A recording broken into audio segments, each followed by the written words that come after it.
골로새서 계속해서 하나님 말씀 지난 시간에 이어서 우리는 골로새서 3장에서 예수 그리스도께서 우리의 머리 되신 예수 그리스도께서 우리의 생명 되신 분임을 살펴보았고 그리고 나서 그 예수 그리스도께서 우리 안에 생명 되신 분이시기 때문에 이 땅에서의 우리의 삶은 5절부터 우리가 9절까지 봤죠. 항상 우리가 구원받은 그리스도인으로서 할 때 보면은요, 먼저 옛사람, 과거 우리가 살던 그 사고방식, 가치관, 또 생활습관, 또 우리의 악한 행위, 또 부패한 마음, 이와 같은 것을 먼저 제거하는 것이 우선순위입니다. 그리고 난 다음에 이제 우리가 새로운 것으로 채움을 받게 되죠. 그래서 성경에 보면은 항상 순서가 그렇게 되어 있는 것을 확인하는데 5절서부터 9절까지가 우리의 옛사람의 행위를 벗어버리고 10절에 보니까 이제 새 사람을 입었으니 그래서 이제 12절서부터 오늘 공부하는 것은 우리가 옷 입어야 될 것. 지난번에 5절서부터는 벗어야 될 것. 예를 들면 디도서로도 한번 가보겠습니다. 디도서에도 동일한 순서로 되어 있죠. 어디나 다 같은 순서로 되어 있어요.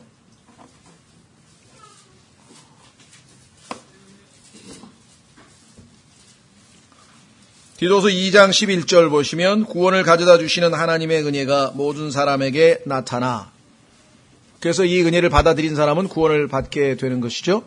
자, 그러면 구원을 가져다 주시기만 하는가? 하나님의 은혜가 아니고 거기에 더 나아가서 하나님의 은혜가 구원받은 성도들을 가르치신다라고 지금 12절에 나와 있네요.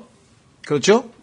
그러니까 디도서 2장 11절은 우리의 과거, 하나님의 은혜가 나타났을 때 우리가 그것을 받아들여서 구원을 받은 과거의 모습이고, 그러면 현재, 구원받은 지금 현재 우리의 삶에 있어서는 역시 하나님의 은혜가 우리를 지금 가르치고 계신다. 근데 가르칠 때 보면은 역시 부정적인 것부터 먼저 가르치시죠. 하나님의 은혜가 12절 우리를 가르치시되 뭘 가르치는가? 경건치 아니한 것과 세상에 속한 정욕들을 우리가 거부하고. 그러니까 과거에 우리가 벗어버릴 게 있잖아요. 그래야 새 옷을 입죠. 그래서 더러운 옷을 벗어야 새 옷을 입는 것처럼 이제 벗어버릴 것 여기 두 가지 나와 있네요.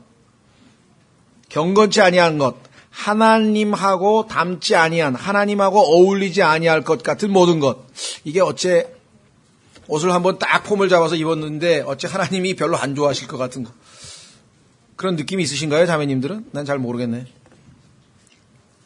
예를 들면 내가 뭐 헤어스타일을 했던 아니면 뭘 하든지 간에 하나님하고 뭔가 안 어울릴 것 같은 것. 이걸 어떻게 아는가? 어떻게 보면은 이 영적인 감각, 영적인 본능으로 좀 알 수 있는 것 같아요. 점점 우리가 더 그리스도의 형상으로 닮아가고 성경 말씀이 내 삶을 지배하고 하다 보면은 이게 뭐가 아닌 것 같은데 자기도 모르게. 예를 들면 워추만 네가 이 폐결핵에 걸려서 아마 3기인가 그런 것 같은데 그러니까 요양을 갔어요. 아파가지고 이제 산에 조용한 공기 좋은 곳으로 이제 요양을 떠났는데 거기에 가서 그 산장지기 부부하고 이제 몇 개월 지나게 되겠죠. 거기 장소를 빌려서. 근데 그 부부가 거기서 구원을 받았어요. 워치만이를 통해서. 그리고 이분은 회복이 돼서 한 3, 4개월인가 이제 머물고 있다가 회복이 돼서 이제 다시 돌아왔어요. 그 다음에 그 산장지기 부부가 보낸 편지 내용에 보면 그런 얘기가 나와요. 어느 날 또 부부가 이제 식사를 하려고 딱 해서 기도를 딱 하려고 그러는데 이 형제님이 구원받은 형제님이 되셨잖아요. 기도가 안 나오는 거예요. 기도가. 이상하다. 왜 기도가 안 나올까? 기도가 왜 안 나오지? 이상하게 기도 아무리 하려고 해도 안 나오더래요. 그때 딱 마음에 걸리는 게 뭐냐면은 이 양반이 이제 시골에 사니까 늘 반주를 한 잔씩 한 거예요. 술을 한 잔씩 딱 반주. 그 딱 눈에 띄는데 보니까 내 안에 계신 주님께서 다시 말하면 내 안에 나의 주인께서 이걸 싫어하시는구나. 그걸 알고 술잔을 딱 치우고 기도하고 감사 기도하고 밥을 먹었다. 그 간증을 워치만 니에다가 써 보낸 거예요. 그러니까 술은 먹어도 됩니까? 안 먹어도 됩니까? 물어볼 필요도 없이 안에 계신 주인이 싫어한다는 것을 느낀 거예요, 벌써. 여러분 어떠십니까? 여러분이 뭔가 하려면 이거 하나님이 별로 안 좋아하시는 것 같은데 느껴지십니까? 이분은 그걸 느꼈다는 거예요. 이게 이제 영적으로 점점 godly 하나님 스타일로 바뀌어가게 되면 무엇가 됐든지 간에. 그래서 이게 ungodly, 경건치 아니한 것과 그 다음에 세상에 속한 정욕들을 우리가 거부하고 그 다음에 이 현 세상에서 맑은 정신을 가지고 의롭게 하나님의 뜻대로 살며 요거 세 가지를 가르쳐준다. 그러니까 총 하나님의 은혜가 가르쳐주는 게 5가지가 나왔는데 2가지는 거부하라는 얘기고 3가지는 긍정적으로 받아들이라는 얘기죠. 자, 지금 골로새에서 우리가 공부하는 것 똑같아요. 골로새에서도 거부해야 될 것. 자, 몇 가지를 봤습니까? 골로새서 3장에 가서 우리가 보니까 5절에 땅에 있는 지체들을 죽이라 했는데 그 주체, 땅에 있는 우리의 지체, 이 육체, 우리의 몸, 이게 좋아하는 게 뭐냐? 보니까 음행이에요, 음행. 그러니까 이 장사가 잘 되잖아요. 그냥 큰 텔레비고 인터넷이고 뭐고 소설이고 뭐 미술이고 뭐 전부 다. 최근에는 보니까요, 오페라라 그러면 좀 그래도 고급 예술이라 그러나요? 돈이 비싸서 고급 예술이라 그러는 건지 수준이 높아서 고급 예술이라 그런지 뭐죠. 하여간 고급 예술인데 그것도 이제 막 상반신을 노출하고 막 이러지 않으면 사람들이 안 온다는 거야. 이게 모두 이제 그래서 오페라도 이제 점점 그런 뭐 이 노출의 경향으로 나아간다고 하면서 그 신문에 문화면에 나오면서 오페라 맞아? 뭐 이렇게 써놨는데 오페라 맞아? 그런. 자, 그래서 음행. 그 다음에 요즘엔 또 무슨 엔더시티인지 섹스 엔더시티인지 그게 막 아무데나 갖다 붙여놔가지고 그냥 아주 전 세계 유행병처럼 지금 번지더라고요. 여러분들은 그런 거 관심이 있어서 보는지 안 보는지 모르겠는데. 예? 무슨 미국에서 나온 무슨 텔레비전 드라마였던 모양인데 그게 막 영화로 만들고 그 다음에 뭐로 만들고 해서 아주 그거 모르면 또 뭐 현대인이 아닌 것처럼 또 막 유행병처럼 번지더라고요. 부정함, 무절제한 애정, 악한 욕정, 탐욕, 인이 탐욕은 곧 우상 숭배니라. 그러니까 이런 걸 다 버려야 되죠. 음행, 부정함, 무절제한 애정, 악한 욕정, 탐욕. 그 다음에 또 8절에 이 모든 것을 내버리라. 뭘 내버려야 돼요? 분노, 진노. 분노와 진노의 차이는 분노가 폭발하는 걸 진노라 그래요. 강도가 세지는 거. 예? 그 다음에 악의. 악이라고 하는 것은 남이 잘못되는 걸 즐거워하는 거 있잖아요. 왜? 남 망하거나 뭐 감옥에 가거나 그러면 흐뭇해하는 사람. 이런 거 악이라 그러죠. 그 다음에 신성모독. 하나님의 이름에 걸맞지 아니한 모든 것들. 예?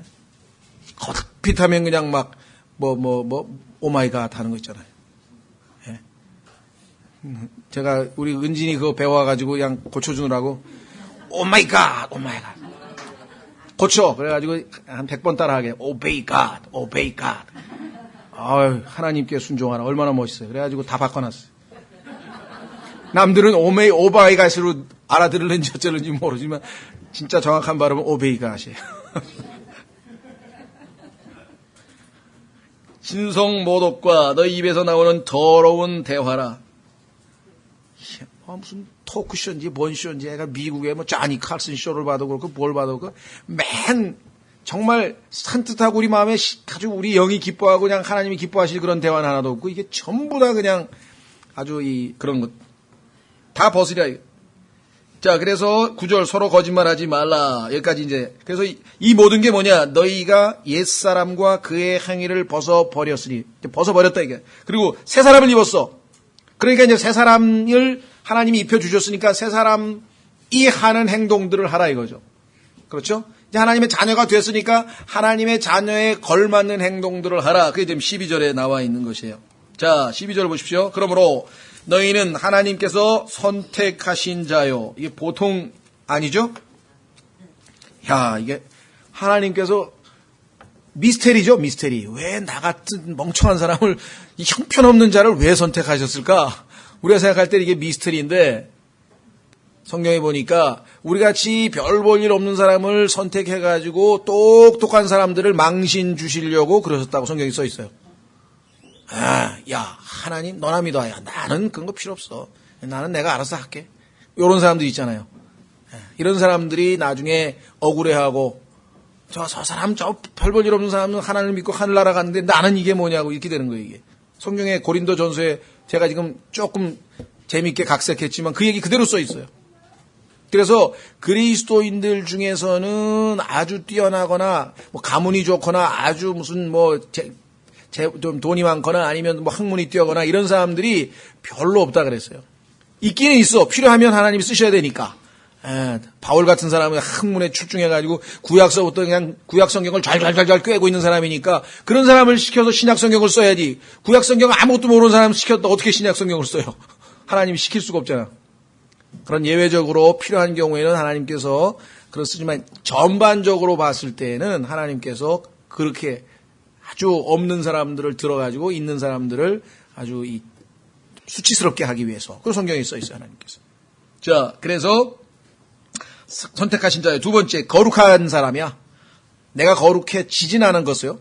내가 아직 상태로 보면 여러 가지 부족한데 하나님은 나를 이미 거룩한 자로 정하셨어요. 그래서 이미 완성된 것으로 바라보시는 거죠. 그래서 성경의 순서는 뭐냐면 하나님께서 우리를 거룩하게 하셨으니 거룩하게 살라. 하나님의 아들로 만들었으니 하나님 아들답게 살라.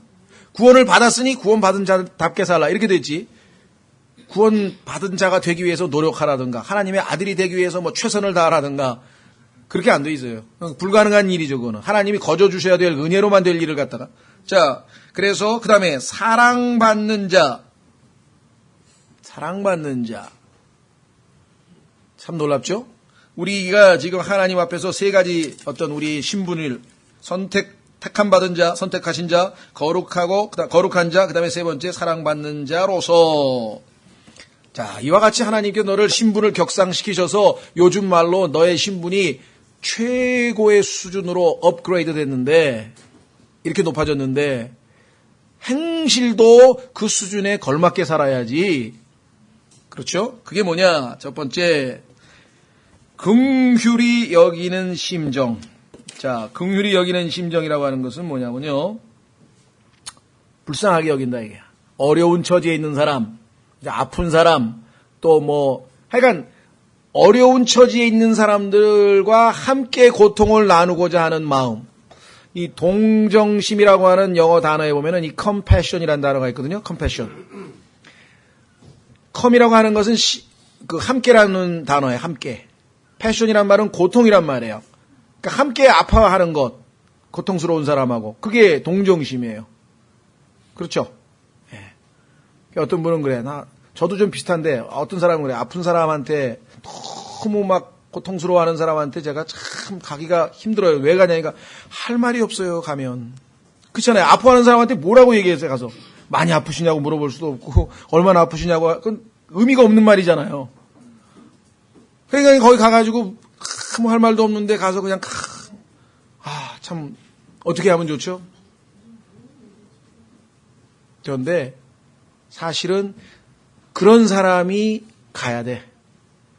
말이 필요 없어. 그냥 손잡고 같이 울든지 그냥 같이 기도하든지 그냥 같이 아파하면 되는 거잖아요.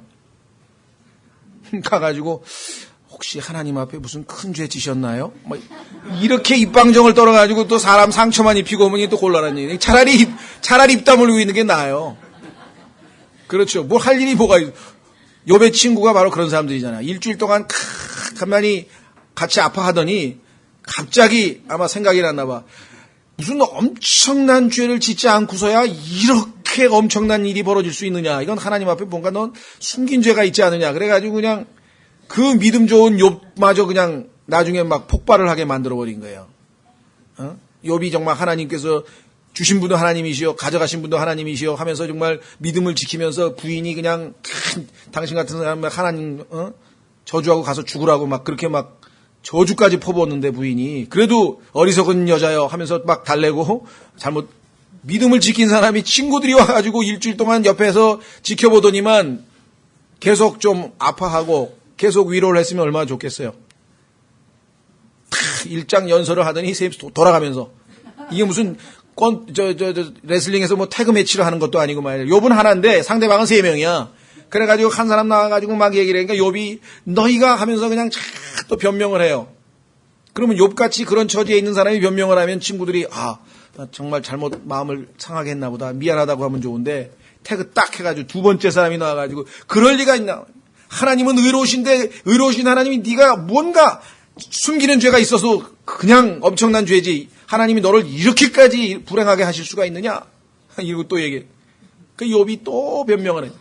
그게 지금 로테이션이 몇 번이 되는 게 지금 욥기의 내용이에요. 보면은. 그러니까 욥이 한 말들은 보면 어떻게 보면 막 절규에 가까운 거야. 막 항변하는 거죠. 자, 그래서 긍휼히 여기는 심정, 함께 불쌍히, 함께 고통을 당하는 마음 이거죠. 그 다음에 친절. 그리스도인이 친절은요. 성경에 보니까 디도서 3장 4절에 하나님께서 우리에게 친절하셨다고 나와 있어요. 자, 확인해 보겠습니다. 과거에는 제가 이상하게 성경에서 하나님이 나에게 친절했다는 걸 잘 못 본 것 같아요. 근데 이상하게 분명히 성경에 써 있더라고요.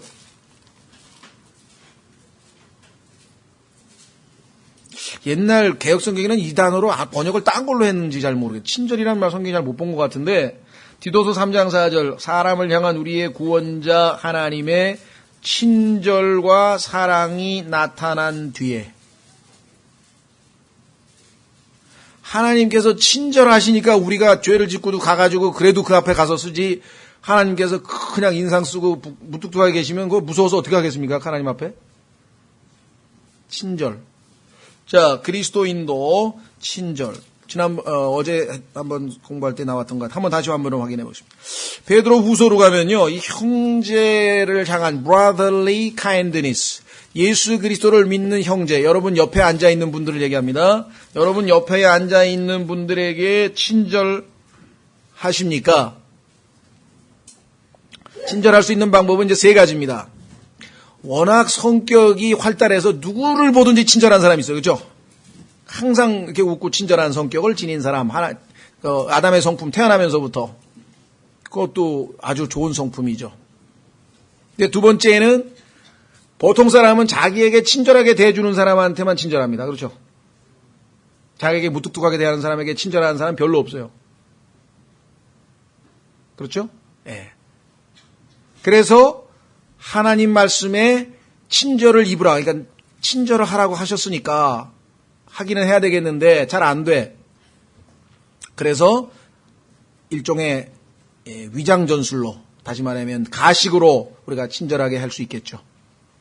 그런데 하나님께서 원하시는 것은 그것보다 한 걸음 더 나아가서 믿음으로 하나님께서 나에게 친절을 보이셨는데 그 하나님께서 내 안에 들어와 계시니 내가 아니고 하나님께서 나서시기만 하면 내 옆에 앉아있는 형제에게, 내 옆에 앉아있는 자매에게 친절하실 수 있다. 주님 그리 해 주옵소서. 그리고 믿음으로 친절하게 하는 거. 하나님 원하시는 건 그거예요. 우리의 태어나면서부터 뭐 친절한 사람, 그 사람이야 뭐 자동적으로 친절하죠. 그러나 친절할 수 없는 성격이지만 믿음으로 가능하다. 그렇죠? 자, 베드로후서 보세요. 이게 영적으로 아주 성숙하지 아니하면 저는 아직까지 그렇게 잘 못해요. 할 수 없이 가식적으로 친절해야 돼. 안 할 수가 없잖아. 이거 어떻게 할 수가 없는 거야. 참 괴로워요. 믿음으로 하려고 해야 되는데 매번 믿음으로 잘 안 되더라고. 오늘도 또 내가 회개하는 수밖에 없죠. 그렇죠? 아니, 믿음으로 친절하게 했어야 되는 건데, 대할 때도 대할 때지만 전화 받을 때 보면 전화 알아요.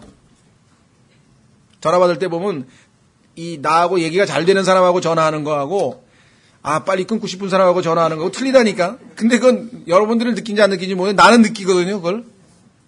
그것 때문에 아주 그냥 회개를 여러 번 이게 왜 그러지? 왜 안 고쳐지지? 항상 친절하라고 하나님이 말씀하셨는데, 자, 훈련이 더 필요한 것 같아요. 보세요.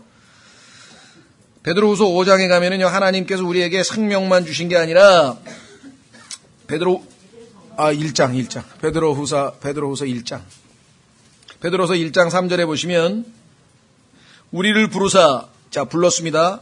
영광과 덕에 이르게 하신 분. 참 하나님은 너무나 고상한 목표를 가지고 영광과 덕에 이르게 하신 분을 아는 것을 통해, 자, 우리를 부르신 목적은 영광과 덕에 최종적으로 이르게 되는 건데, 그분을 통해 그분의 신성한 권능이 디바인 파워가 우리에게 주어졌네요. 생명과 하나님의 성품에 속한 모든 것을 우리에게 주셨도다. 하나님의 신성한 권능으로 하나님 우리에게 주신 게 뭐냐면 생명을 주셨고, 두 번째는 하나님의 성품에 속한 모든 것. 놀랍죠? 가들리니스에 속한 것. 아까 나온 하나님에게 맞는, 하나님 성품하고 맞는 모든 것을 우리에게 주셨다. 그래서 이제 그것들이 우리 안에서 점점 표현되도록, 발현되도록, 나타내도록 하나님께서 우리를 통해서 역사하시는데, 우리가 믿음으로 순종만 하면, 자, 어떻게 해야 되느냐? 5절, 이것과 더불어 열심을 다하여. 여기 이제 우리가 실패하는 거예요. 정말 갈망을 가지고, 하나님, 저는 지금 달랑 믿음밖에 없지만 믿음의 덕을 더하여 주시옵소서. 왜? 덕을 더하라고 하나님이 말씀하세요. add, 더한다 이게, 보태라 이게. 보태기는 또 이게 사투리인가? 더하라 이거예요. 더하라 이거죠. 그죠? 그러면 믿음에다가 뭘 더해야 돼요? 덕을 더해야 돼요. 덕. virtue. 이 virtue라고 하는 말은요, 도덕적 능력을 얘기해요. 예수 그리스도께서 이 혈루병 여인이 예수님을 딱 옷자락을 만졌을 때 예수님 안에서 virtue가 나가가지고 치료됐다고 성경에 나와요. 우리가 도덕이라고 하는 단순한 그게 아니라 여기에는 파워가 내재되어 있는 거야. 도덕적 파워, 능력. 그렇죠? 죄를 이길 수 있는 능력, 미움을 이길 수 있는 능력. 이것이 우리가 믿음 다음에 우리 안에서 더하여져야 되는 거예요. 그 다음에 지식. 하나님의 말씀에 대한 지식. 하나님이 어떠하신 분인가. 단순히 성경 지식을 얘기하는 건 아닙니다. 성경이야 뭐 맘 먹고 도서관 가가지고 한 달 동안 다 하루에 10시간 동안 고시 공부하듯이 한번 해보세요. 그럼 뭐 스토리고 뭐고 다 알 거 아니에요. 예. 그렇게 하면은 그렇게 공부하잖아요. 지금 저기 어디야. 장신대 입학시험에 보면요. 통합측이죠. 통합측, 광나루에 보면은 이 신학대학이 있는데 거기 신학대학원, 그러니까 대학원이죠. 신학대학원 입학시험에서 제일 점수를 많이 차지하는 게 성경 점수인데 창세기 1장 1절부터 시험 보는데 내용이 뭐냐면요. 성경에서 가장 오래 산 사람의 이름과 그의 나이를 적으시오. 뭐 이런 거 나온다고요. 그래가지고 그냥 성경을 이잡듯이 달달달달 외워야 돼. 그래가지고 뭐 예상 문제 다 나오고 뭐 별게 다 나와요. 예? 그런 식으로 얻는 지식 얘기가 아니고 여기서는 하나님 말씀을 통해서 하나님이 어떠하신 분인가를 아는 거예요. 내가 지난번에 죄를 지으면서 하나님이 모르시겠지 살짝 넘어간 줄 알았더니 어느 날 하나님께서 그거를 딱 집어내가지고 그죠? 탁 내 앞에 들이대가지고서 그냥 꼼짝달싹 못하게 만들었다 이게 하나님께서. 그러니까 하나님께서는 절대로 죄를 묵인하는 것 같지만 이게 아니구나. 이 죄는 반드시 대가를 치러야 되는 거구나. 내가 안 되겠다. 그렇죠? 또 나 같은 죄인을 하나님이 나 같은 사람은 어떻게 하나님이 쓰셔? 그냥 하늘나라 가가지고 문지기나 하자. 그냥 문 보초나 쓰고. 근데 성경에 보니까 막 삼손 같은 사람도 하나님께서 막 믿음의 영웅의 명단에다 딱 집어넣었대. 그렇잖아요. 하나님께서는 과거를 묻지 않으시는구나. 내가 정말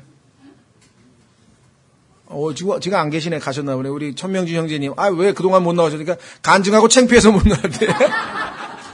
그래서 내가 그러면 창피한 사람이 한둘입니까? 과거에.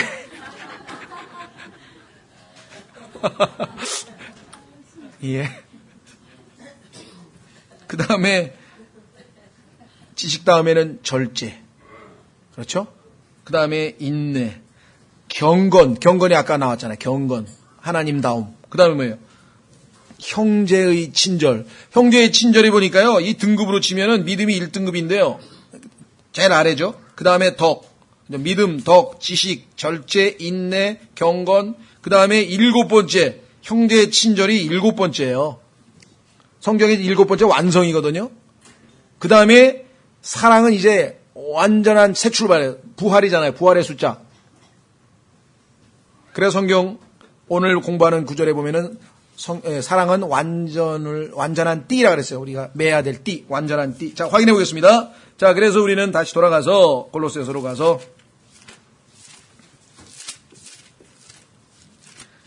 우리가 그리스도인으로서 입어야 될 옷, 뭘 입어야 되느냐? 긍휼히 여기는 심정을 가져야 되고 친절을 가져야 되고 그다음에 겸손한 마음.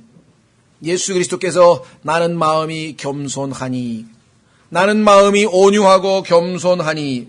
그런데 여기 또 나오네. 마음, 겸손한 마음 다음에 뭐예요? 온유함. 예수 그리스도께서 내 안에 살아계시면 다 이루어질 것들이죠. 예.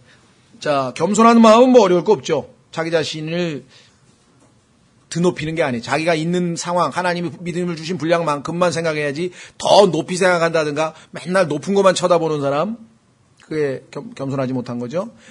그래서 자신을 낮추는 사람. 그 다음에 온유라고 하는 것은요, 부당한 일을 당했을 때 또는 상처를 입었을 때 그 상처가 또는 그 부당한 일로 인해서 내가 크게 무너지지 아니하고 빨리 회복할 수 있는 능력, 이걸 온유라 그래요. 그래서 온유라고 하는 것은 성령의 열매라는 책자에도 잘 설명되어 있듯이 쉽게 이해할 수 있는 방법은 액체라 그랬죠. 액체. 어떤 사람의 마음은, 온유한 마음은 액체처럼 돼 있어요. 그 무슨 소리냐? 고체처럼 딱딱하면은 누구가 나에게 상처를 입혀요. 나에게 예를 들면 뭐 칼로 찌르든지 아니면 돌로 던지든지. 그러면 내 마음이 딱딱한 거면 어떻게 됩니까? 금이 가든지 깨지든지 뭐가 되는 거예요. 그렇죠? 유리창에다가 돌 던지면 깨지고. 그러듯이 우리의 마음이 그걸 이제 완악하다 그래요. 강팍하다 그러고 딱딱하다 그러고 하드보드 딱딱. 그런 마음일 때에는 쉽게 상처를 입어요. 근데 마음이 온유한 거는 액체 같다 그랬잖아요. 그러니까 우리가 돌을 집어서 물에다가 첨벙하면은 처음에 몇 번 출렁거리지. 그러나 조금 있다 보니까 뭐예요? 금세 원상태로 돌아와 있잖아. 그래서 어떤 사람이 나에게 참 친절하게 잘했어. 그래서 나도 그 형제에게 늘 친절하게 잘해줬는데 어느 날 보니까 그 사람이 나에게 불친절하게 하고 막 나쁘게 행동하는 거야. 그래서 내가 상처를 입었어. 그런데 나는 어떻게 해요? 내 안에 온유하다면, 내가 온유한 사람으로 변화되어 있다면 그것과 상관없이 나는 여전히 그를 친절하게 대해줄 수 있느냐. 이게 온유한 거예요. 그렇지 않으면 어떻게 돼? 네가 나를 그렇게 대? 야, 나는 못할 줄 아냐? 웃기네. 이러고 이제 가서 맞붙는 거야. 이게 되는 거지. 그럼 우리 구원받기 전에 하던 습관이네. 그게 아니고, 아니면 너하고 나하고 이제부터 별 볼 일 없다. 끝이다, 끝. 이렇게 하던가. 근데 그게 아니고 내 상처를 주님이 온유하게 해서 치유가 되면 뭐야? 여전히 나는 동일하게 그 사람을 잘 대해줄 수 있다. 이거예요. 세상 사람 들으면 그게 사람이 할 일입니까? 사람이 됩니까? 그렇게? 그게 답이야. 우리는 못하니까 주님께 의지하고 주님을 영접했는데 그 사람들은 그렇게 해보려고 노력하는 사람이 종교인이야. 이게 불교가 가지고 절도 108번 하고 안 되고 108번 아니라 1008번만 하면 그거 되나요? 안 돼요. 늘 말씀드리지만은 왜 쇳덩어리가 물에 뜨려고 발버둥을 치냐고. 그게 지금 종교인들이 죄 안 지으려고 깨끗하게 살려고 정말 하나님 앞에 내가 정말 어떻게든지 노력해서 해보려고 하는 그 아주 불가능한 사람들, 안타까운 일이죠. 우리는 진작부터 나는 쇳덩어리야. 그냥 가라앉아 나는. 누군가가 나에게 배에다 태워주면 돼. 난 거기 올라타면 되는 거야. 그 배가 예수 그리스도야. 그냥 올라타면 끝이야. 그분이 하시는 거죠.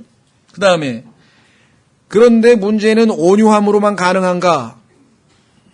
한 번만 나에게 불친절하면 좋은데 나는 온유한 성격으로 더 잘해줬어. 그랬는데 또 더 심하게 나와. 그럼 어떻게 돼요? 오래 참음이 필요하죠. 오래 참음으로 옷 입고. 한두 번만 온유하게 해갖고는 안 돼. 이게 여러 번 반복해서 long suffering 해야 돼. 자, 오랫동안 겪어내야 돼. 겪어내야 돼. 그래서 옷 입으라 이게. 자, 몇 가지입니까? 거룩히 긍휼히 여기는 심정, 친절, 겸손한 마음, 온유함, 오래 참음으로 옷 입고. 그 다음에 누구와 다툴 일이 있거든. 다툴 일이 왜 없겠어요? 이 세상에 살면서 육신을 입고 있는 인간이 제일 사랑하는 사람끼리도 다투는 판에 왜 다툴 일이 없겠습니까? 다툴 일이 있거든 어떻게 하라고요? 서로 참고. 오래 참음으로 옷 입은 사람은 서로 참을 수 있겠죠. 그 다음에 서로 용서하되. 여기에 이제 문제가 있는. 잘못했어요. 알았어. 용서했다니까. 가봐. 그 사람은 그러면 용서 받고 간 겁니까? 불안해서 가는 겁니까? 그게 무슨 용서야, 용서가. 대부분 보면 용서라는 게 그게. 용서해 주십시오. 잘못했습니다. 용서했어. 가봐. 그런 거 말고 여기 나왔잖아요. 쾌하라. 그리스도께서 너희를 용서하신 것 같이 너희도 그리하며. 예, 저는 다 잊어버렸어요 이제. 아, 예수님이 나 같은 내 죄도 다 잊어버렸는데 내가 형제님 뭐 조금 실수한 거 그거 뭐 다 잊어버려서 걱정 마세요. 웃으면서 기분 좋게 가는 사람이 마음 편하게 가야죠. 그렇죠? 예. 용서했슈 가봐요. 그럼 뭐 불안해서 어디 가겠어요 이거. 가면서도 찜찜해. 그리스도께서 너희를 용서하신 것 같이. 이거 확실하게 기억하면요. 용서 못할 사람이 없습니다. 사실은. 그렇죠. 예수님이 나를 용서하신 것 같이 용서하는데 누구를 용서를 못하겠어요? 예. 혹시 여러분 가운데 나는 다 용서해도 그거는 용서 못해. 그 사람만은 용서 못해 이런 거 있습니까? 예, 있죠. 에이, 솔직하신 거예요. 어떤 그리스도인이 나한테 와서 그랬다고. 나는 다 용서하는데 요거 하나는 용서 못한다는 거 나한테 딱 털어놓고 가서 기도해달라 그랬는데 모르겠어 난. 그 다음에 용서했는지 안 했는지. 하여간 믿음을 하는 수밖에 없어요. 하나님 앞에 솔직히 나가는 게 하나님 나는 다 용서했는데요. 그거 하나는 아무리 해도 안 됩니다. 그거는 주님이 해 주십시오. 예. 그 다음에 14절. 이 모든 걸 다 털어서 이제 완성의 띠가 뭐냐 이거예요. 그게 아까 우리 베드로 후서의 맨 마지막에 나와 있던 charity 아니에요. charity. charity라고 하는 말은 이 헬라어로 카리타스라고 하는 카리타스. 사랑은 사랑인데 정확하게 번역을 하면 Christian Brotherly Love예요. 그리스도인의 형제 사랑이야. 자, 그리스도인의 형제 사랑은 어떤 것인가? 요한 1서 3장에 써 있어요. 그리스도인의 형제 사랑. 요한 1서 3장.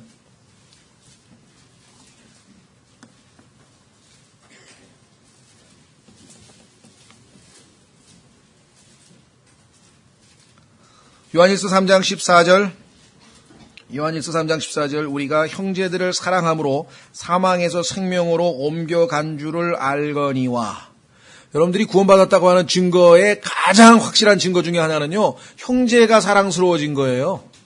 아니, 생면부지 아니에요. 뭐, 언제 봤어요, 우리가? 전혀 나하고 관계없는데, 예수 그리스도를 믿고 구원받았다는 그 말을 들으니까 막 반갑고 그냥 사랑하는 마음이 생기더라. 자기 형제를 사랑하지 아니하는 자는 사망 안에 거하느니라. 누구든지 자기 형제를 미워하는 자는 살인자니 살인하는 자 속에는 영원한 생명이 거하지 아니하는 줄을 너희가 아느니라. 하나님께서 우리를 위해 자신의 생명을 버리셨으므로 우리가 이로써 그분의 사랑을 깨닫느니. 아, 하나님이 나를 사랑하셨구나. 어떻게? 하나님께서 하늘에서 내가 너를 사랑하노라 음성을 들려주셔서?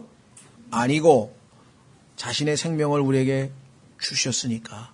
십자가를 볼 때 우리는 하나님이 나를 사랑한 것이 분명하다. 100% 확실하다 그랬잖아요. 따라서 우리가 그다음에 뭐랬어요? 형제들을 위해 우리의 생명을 버리는 것이 마땅하니라. 자, 생명을 버릴 때가 오면 생명을 버려야 되고요. 일상생활에서는 어떻게 해요? 17절. 그러나 누가 이 세상에 좋은 것을 가지고 있으면서 자기 형제가 궁핍한 것을 보고도 동정하는 마음을 닫아 그를 피하면 어찌 하나님의 사랑이 그 속에 거하겠느냐. 나의 어린 자녀들아, 우리가 말과 혀로만 사랑하지 말고. 거의 대부분이 우리의 사랑이 말과 혀로만 하는 사랑이니까 그렇게만 하지 말고 덧붙여서 어떻게 해야 됩니까? 오직 행함과 진실함으로 하자. 행함과 진실함으로. 이 진실이 truth, 진리 가운데서 하자. 행함과 진실함으로 하자.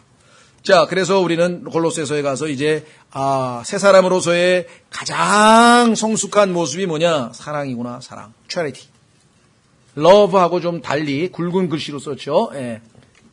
그리스도인의 형제 사랑, 목숨을 내어주는 형제 사랑.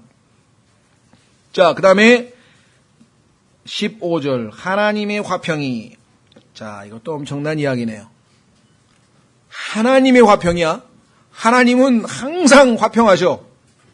하나님은 불안하신 게 없거든. 그렇죠? 하나님은 항상 화평하신 분이신데 그 하나님의 화평이 너희 마음속에서 다스리게 하라. 자, 다스리게 하라라고 하는 영어의 let이라고 하는 말은 내가 허락하는 거거든요. 얼마든지 내가 하나님의 사랑이 내 자신을 다스리게 할 수 있는데 내가 믿음으로 행치 않아서 내가 막는 것뿐이겠죠.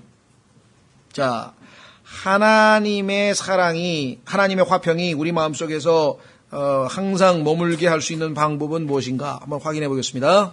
이사야서 26장.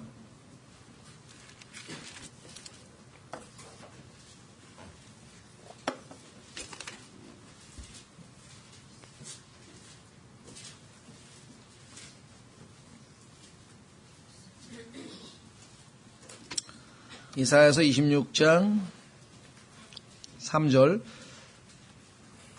주께서는 생각을 주께 고정시킨 자를 완전한 평강으로 지키시리니 이는 그가 주를 신뢰하기 때문이니이다. 아까 mind를 whose mind, 우리의 생각이 is stayed on thee, 주님께 항상 머물러 있는 거예요. 딴 데로 안 가고. 자, 여러분이 처해 있는 그 어려움이 무엇입니까? 경제적인 어려움, 그 다음에 인간관계에서의 어려움, 그 다음에 질병으로 인한 어려움, 뭐 등등등등. 우리가 일반적으로 인간이면은 겪을 고통스러운 현상들이 우리 주변에 있습니다. 대부분의 사람들은 그 어려움에 처하면 그것을 생각을 해요. 그렇죠? 그것을 생각하는데 거기에 몰입을 한다고. 그것이 뭐가 됐든. 만약에 병이 됐다 그러면 그 병에 대해서 큰일 났구나. 이제 몸이 점점 쇠약해지는데 더 이제 악화되면 어떡하지? 무슨 약을 먹어야 되지? 뭐 어떻게 해야지? 그러나 그때 그 생각이 주님께 머물러 있어. 주님께서 나를 지으신 분이시고 전지전능하신 분이시고 나를 사랑하셔서 그 아들을 주셨는데 하나님께서 말씀하시기를 하나님께서 우리 같은 나에게 자기 아들을 아끼지 아니하시고 내어주신 자가 어찌 그 아들과 함께 모든 것을 우리에게 주시지 아니하겠느냐라고 말씀하셨으니 내 병을 치유하실 수 있는 것은 분명하고 얼마든지 지금도 나에게 치유를 주실 수 있건만 하나님이 허락지 않으셨으니 무슨 이유일까? 그렇죠? 하나님 말씀을 쭉 상고해 보니까 모든 위로에 하나님께서 나로 하여금 고난을 겪게 하시고 이제 좀 있으면 위로를 주실 터이니 그 위로를 가지고 많은 고난당하는 사람을 위로하게 하려 하신다 그랬구나. 이 고난에서 인간으로서는 더 이상 할 수 없는 이 정말 죽음까지 몰린 최후의 상황에서 하나님께서는 나로 하여금 더 이상 나를 의지하지 아니하고 하나님만 의지하게 하려 함이라고 말씀하셨구나. 그 이유가 하나님만 의지하게 훈련시키려고 나에게 이 어려움을 주셨구나. 계속해서 하나님과 하나님의 말씀 속에서 가면요. 불안하거나 염려하거나 이게 머물러 있을 줄 항상 생각이 거기에 머물러 있어요. 자, 그래서 우리는 하나님의 화평이 우리 안에 머무를 수 있는 방법도 하나님께서 우리에게 가르쳐 주셨다. 그 다음에 너희도 그 화평에 이르도록 한 몸 안에서 부르심을 받았으니 자, 예수 그리스도의 몸된 교회, 지체잖아요. 우리가 다. 그래서 하나님의 화평에 이르도록 한 몸 안에서 부르심을 받았다는 얘기는 나와 하나님과의 화평, 나와 이 세상의 삶에서의 화평뿐만 아니라 옆에 있는 형제 자매들과의 화평한 관계, 다툼이 아닌 화평한 관계를 이루도록 하나님께서 우리를 한 몸 안으로 부르셨다. 그렇죠? 그 다음에 받았으니 뭐라 그랬습니까? 감사하는 자가 되라. 아까 우리는 내가 하는 이 일이 하나님 앞에 감사를 드릴 수 있는 것인가를 한번 더 생각해 보라 그랬죠? 감사. 자, 로마서 1장으로 가면은요. 죄인이 하나님을 떠난 죄인의 고집스러운 마음, 어두워진 마음에서 제일 먼저 안 하는 게 뭐냐? 감사를 안 해. 로마서 1장에 보면은 죄인들의 심리 상태, 죄인들의 그 영적 상태가 적나라하게 기록되어 있는데 그 첫 번째가 뭐냐? 자, 보세요. 하나님께 감사하지 않은 것으로부터 모든 죄는 시작이 되는 거예요. 인간의 마음이 잘못됐다고 하는 것은. 자, 로마서 1장 21절. 로마서 1장 21절.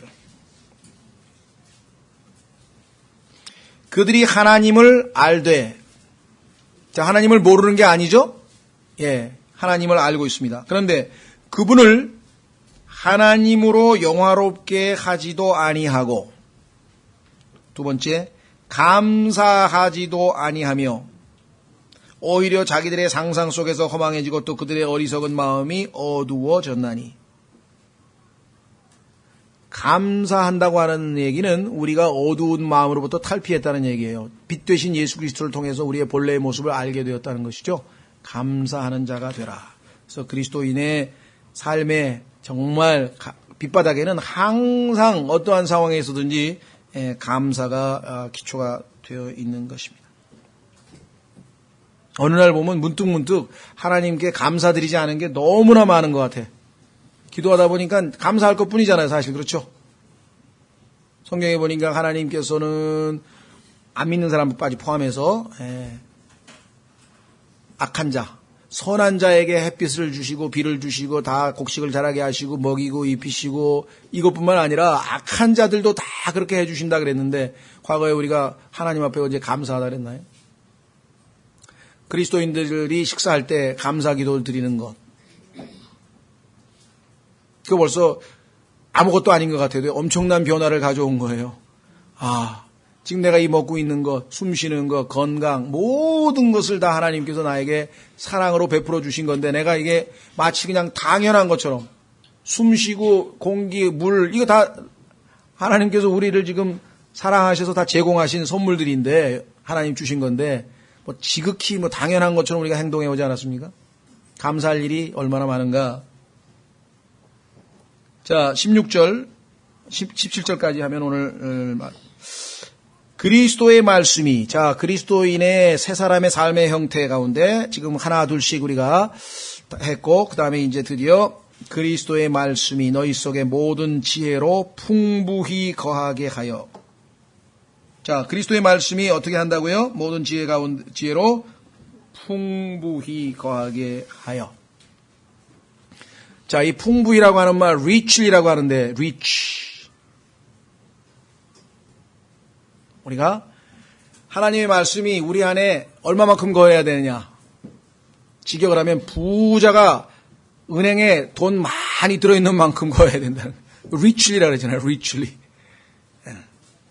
주머니에 은행에 그냥 몇만 원 그거 말고 억 단위로 나가야지. 그냥 막 어마어마하게 하나님의 말씀이 내 안에 풍성하게 거하면 이 돈 많은 부자 될 필요 없죠. 그죠? richly가 이미 부자인데 richly.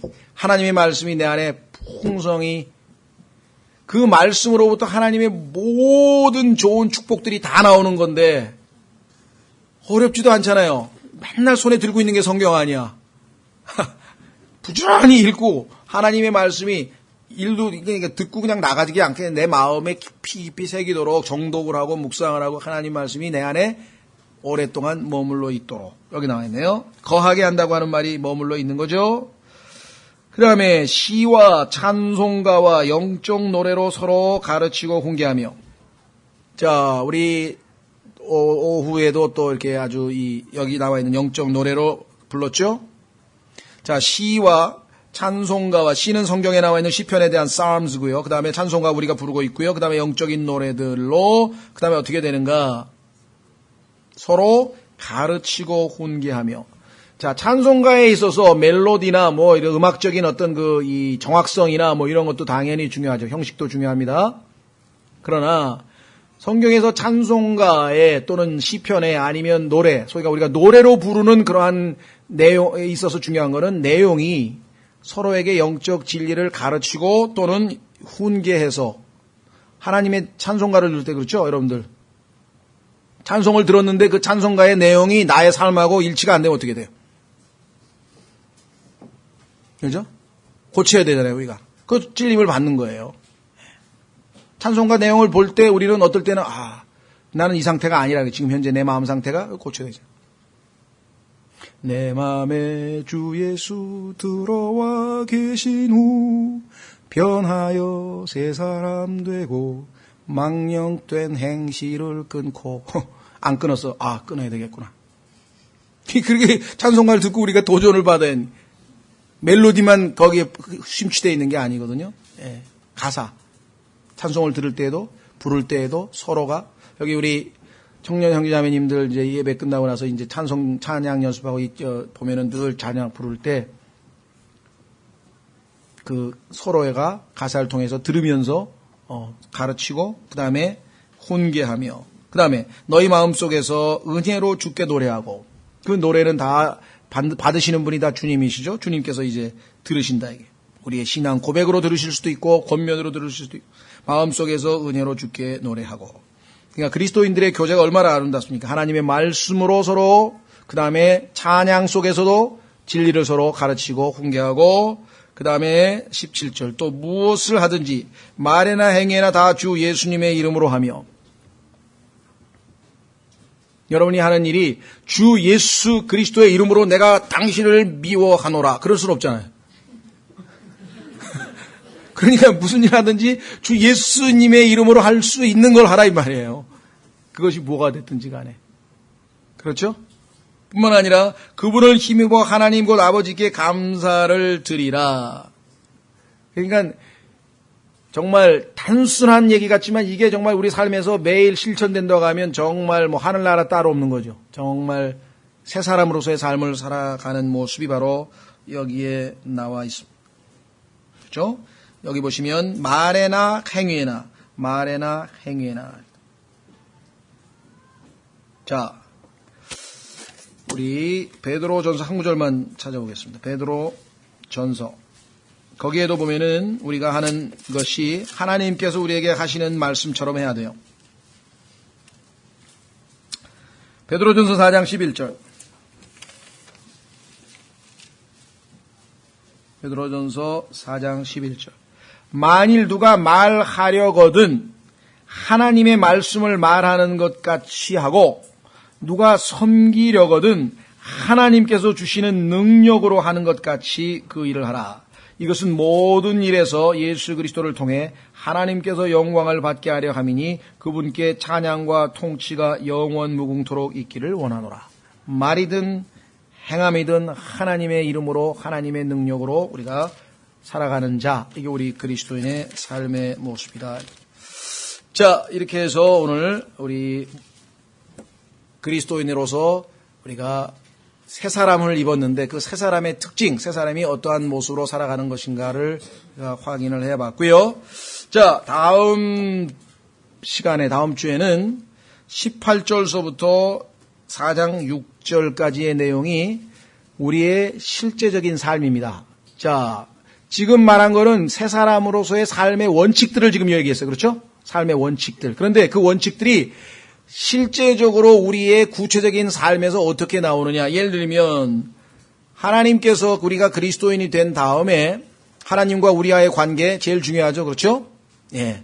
그 다음으로 하나님께서 가장 첫 번째로 해결해야 될 문제가 뭐냐. 예수님을 믿었다.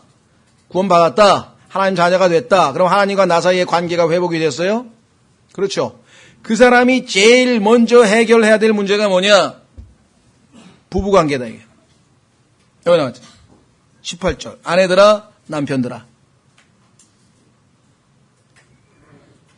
이 문제를 해결해야 돼. 예? 서로 용서할 게 있으면 용서해야 되고. 하여간 하나님께서 첫 번째로 강조하고 계신 것이 부부예요. 왜냐하면 가정의 중심이 부부이기 때문에.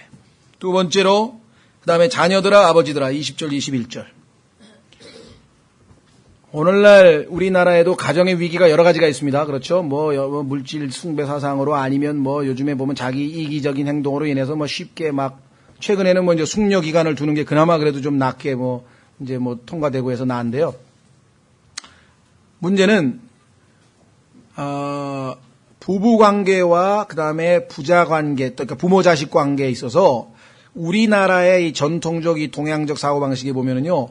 부부 관계는 좀 등한시하고 그다음에 부모 자식 관계에 아주 집착하는 경우가 허다해요. 그렇죠. 이게 성경적 원칙에서 벗어났기 때문에 가정 붕괴의 많은 원인이 된 것 중에 하나입니다. 제일 중요한 거는 부부관계 더 중요한 거예요. 하나님께서. 그 다음이 부모 자식 관계. 그렇죠? 예. 그 다음이 뭡니까? 비즈니스, 일이에요. 직장. 그런데 우리나라 아버지들은, 남자들은 대다수가 뭐예요? 하나님께서 세 번째 중요하다 그랬는데 난 그게 제일 중요하다. 그러니까 이게 안 되잖아요. 안 되잖아요. 가정에 평화도 없어. 이게 다 안 되는 거예요. 요즘 와가지고 직장에서 조금 좀 뭐라 그럴까요? 깬 직장, 좀 이런 사람들은 오늘날 옛날에는 뭐라 그러나요? 환경 친화적인, 그렇죠. 에코 프렌들리 하면 환경 친화적인 기업이 좀 상당히 앞서가는 기업이다. 이렇게 했다 그래요. 근데 요즘에는요, 패밀리 프렌들리, 가족 친화적인 기업이 나타나가지고 이 아버지가 집에 가서도 왕따를 당하고 회사에서도 스트레스를 받고 그냥 하는 일이 술하고 뭐 어디 가서 할 게 없는 거야 이게. 그래서 가족들 안에서 따스하게 사랑을 받는 자가 회사에 나와서도 일도 잘하고 성실하고 좋더라 이거예요. 그래서 그걸 깨달아가지고 요즘에 이제 막 가정에 대해서 기업에서 많이 이제 신경을 쓰잖아요. 뭐 무슨 무슨 회사에서 이제 막년회라 그러나 그런 것도 이제 그냥 안 하고 다 부인들 다 오라 그러니까 가족 애들도 다 데리고 오라 그래서 뭐 이렇게 무슨 클래식 음악회를 열어주고 하여서 막 이렇게 그렇게 한다든가 이렇게 해서 지금 그런 좀 긍정적인 얘기도 사회에 있는 것 같긴 한. 그리스도인들의 경우에는 하나님께서 그냥 정하신 순서가 아닙니다. 이게 지금 일 때문에 자식과의 관계, 일 때문에 부부 관계가 놓쳐지게 되면 그 다음에 안 된다는 것, 그 다음에 이제 밑으로 내려가니까 안 믿는 사람들, 우리가 이것을 소셜 라이프라고 하는데요. 사회생활. 미국에 있는 그리스도인들은 직장생활도 직장생활이지만 이 사회생활에 거의 아주 굉장한 걸 걸고 있나 봐요. 아마 그 무슨 클럽 활동이 많아서 그런지 아이가 무슨 이렇게 그런 게 많아서 그런지 가정을 등한시하는 여러 이유 중에 하나가 직장도 직장이지만 미국에 있는 사람들 중에는 이 사회생활, 안 믿는 사람들 어떤 뭐 클럽 아니면 동호회 뭐 이런 거 있잖아요. 그런 걸로 인해서 이제 가정이 많이 지금 어렵다는 얘기를 들었습니다만 하여간 하나님께서는 이 순서대로 그죠? 우선순위를 잘 둬서 이 모든 네 가지 이 삶의 영역에서 우리가 하나님 말씀대로 살게 되면 하나님께서 영광 받으시는 모습으로 될 거라고 생각합니다. 그래서 아주 굉장히 뭐 실제적인 얘기들을 다음 시간에 우리가 하고 그 다음에 이제 아마 마무리를 지으면 이제 골로새서를 마칠 수 있을 것 같습니다. 예, 오늘 세 사람의 생활 원칙 기억하시고 나는 이제 옛사람이 아니야. 옛사람은 죽었다 이게 지금. 옛사람적인 요소는 다 벗어버리고 put off 벗어버리고 put on 입으라. 다 같이 일어나셔서